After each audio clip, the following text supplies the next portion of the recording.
If there has been a UFO cover-up, it began in Roswell, New Mexico. Near White Sands and Alamogordo, Roswell was home base for many early tests of atom bombs and guided missiles. Here, also, the practice of military stonewalling may have been perpetrated. The case began when Roswell businessman Dan Wilmot witnessed an amazing object over the town.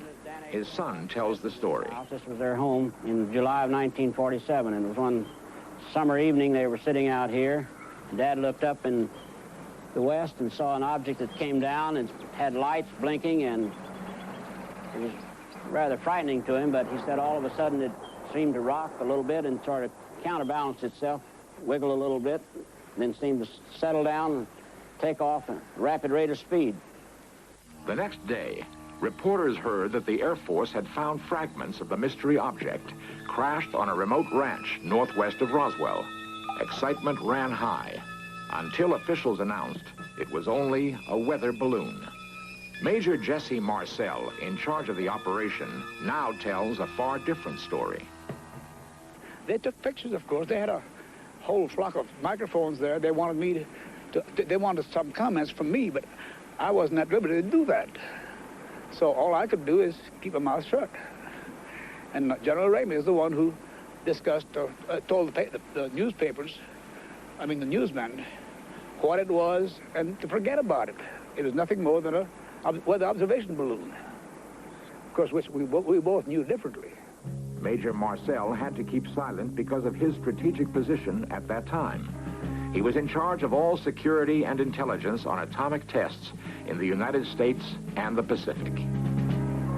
Marcel retraced his secret recovery operation across the hot New Mexico desert.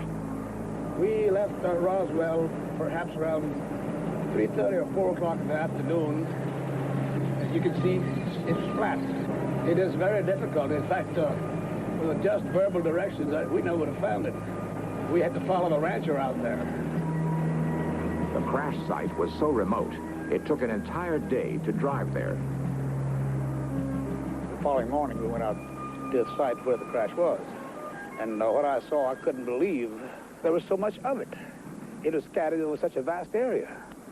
So we proceeded to pick up as much of the debris as we could, loaded in a wagon. We filled that up. It took us a good part of the day to do that, because it was such small fragments that we had to do a lot of picking.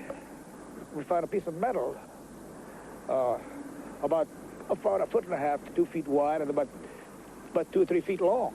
Felt like you had nothing in your hands. It wasn't any thicker than the foil out of a pack of cigarettes.